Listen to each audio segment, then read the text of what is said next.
deporte tan famoso y uno de los más importantes de nuestra sociedad sin duda es el fútbol. Cuando digo importante me refiero a que mueve miles de millones de dólares cada año, paraliza ciudades enteras y une a personas de prácticamente cualquier parte del mundo. Pero ese mismo deporte también ha sido escenario de algunos de los capítulos más oscuros de la historia. La película de hoy nos muestra precisamente uno de ellos. Esta es la historia de Hooligans defiende a los tuyos. Todo comienza con Matt, interpretado por el mismo actor que hizo a Frodo. Matt es expulsado injustamente de Harvard en un escándalo de sustancias que realmente no cometió. Sin saber qué hacer con su vida, decide viajar a Inglaterra para quedarse un tiempo con su hermana y su cuñado Steve. Es justamente ahí donde conoce a Pete Dunham, el hermano de Steve, un hombre carismático, respetado y líder de una de las barras más peligrosas del West Ham United. Steve le pide a Pete que lleve a Matt a conocer un partido de fútbol. Lo que parecía una simple salida termina cambiando por completo la vida de Matt,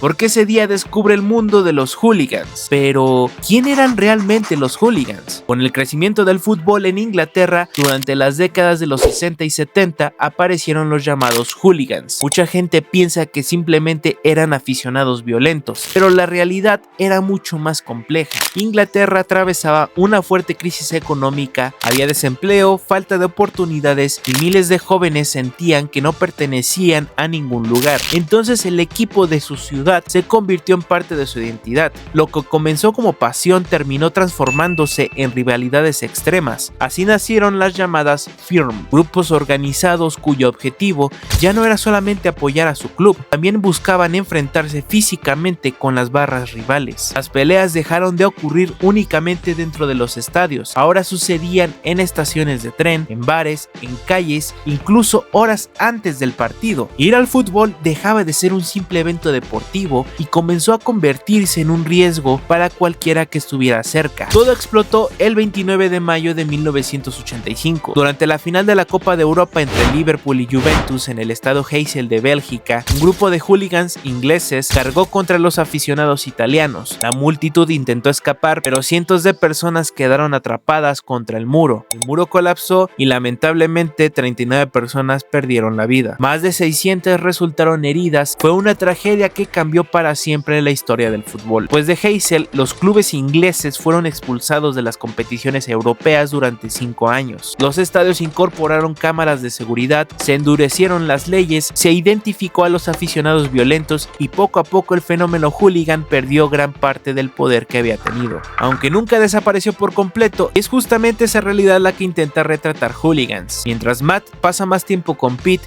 empieza a entender cómo funciona ese mundo. Para ellos, no solo era fútbol, era familia, era respeto, era defender a los tuyos. Conforme avanza la historia, Matt se gana la confianza del grupo, especialmente la de Pete, pero no todos están felices por su llegada. Bauer, uno de los integrantes de la barra, nunca termina de aceptar que un estadounidense forme parte del grupo, mucho menos cuando descubre que Matt estudió periodismo. Y aquí aparece otro detalle interesante: las barras odiaban profundamente a la prensa. Sentían que los periódicos exageraban todo lo relacionado con ellos y únicamente buscaban vender más noticias mostrando la violencia. Un día Bauer ve a Matt junto a su padre dentro de las oficinas de un periódico. Sin escuchar explicaciones, da por hecho que Matt los había traicionado. Aunque Pete confía plenamente en él, Bauer decide actuar por su cuenta, buscando a la barra rival para revelarles la información. Y eso desencadena una auténtica guerra. El grupo enemigo interrumpe en el bar donde se encontraban toda la banda de Pete. La pelea termina con Steve gravemente herido. Y aquí descubrimos algo importante: Steve había sido el líder original de la barra años atrás, pero abandonó esa vida después de que durante un enfrentamiento, el hijo del líder de la banda rival fuera desvivido por accidente. Desde entonces, existía una sed de venganza que nunca había desaparecido. Aquella noche el padre buscó cobrar esa deuda y estuvo muy cerca de conseguirlo. Pete entiende que mientras este ciclo continúe, nadie estará realmente a salvo, así que decide organizar un último enfrentamiento para terminar definitivamente con años de odio. Lo que comenzó como una rivalidad deportiva terminó convirtiéndose en una guerra donde ya nadie recordaba realmente por qué peleaban. Solo querían devolver el siguiente golpe,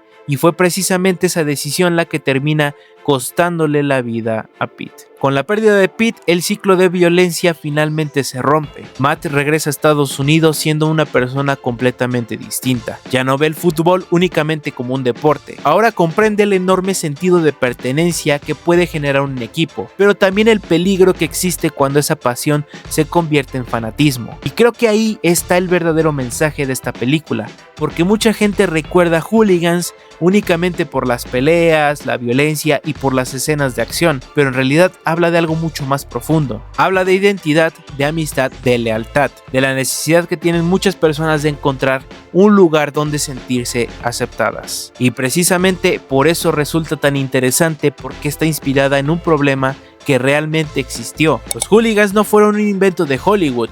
Durante décadas sembraron el miedo en Inglaterra y protagonizaron uno de los episodios más tristes de la historia del deporte. Sin embargo, también creo que como aficionados tenemos una responsabilidad. Durante años se ha romantizado la violencia en el fútbol. Se dice que así se vive la pasión, que defender los colores significa pelear. Enfrentarse a otra afición demuestra amor por un equipo. Y creo que esa idea es justamente lo que la película como Hooligans intenta cuestionar. Porque sí, la película logra que entiendas por qué Matt termina involucrándose con Pete y su grupo. Incluso consigue que empatices con ellos, pero nunca te dice que ese camino sea el correcto. Todo lo contrario, cada acto de violencia termina teniendo consecuencias. Cada golpe genera otro golpe. Cada venganza provoca una nueva venganza, hasta que alguien termina desvivido. Y por eso sigue siendo una realidad incluso hoy. Todavía vemos peleas entre barras, invasiones de cancha, agresiones por llevar una camiseta distinta, personas que olvidan que al final del día estamos hablando de un deporte. El fútbol nació para unir comunidades, para crear recuerdos, para celebrar victorias y aceptar derrotas, no para justificar la violencia. Por eso creo que Hooligans sigue siendo una película tan vigente, porque más allá de las peleas, nos deja una pregunta que sigue siendo igual de importante 20 años después. ¿Hasta dónde puede llegar una persona por defender los colores de su equipo? Los leo en los comentarios, y si les gustan este tipo de videos donde no solo hablamos de una película, sino también de la historia real que la inspiró, recuerden suscribirse porque todavía quedan muchas más historias increíbles por descubrir. Nos vemos en el próximo video.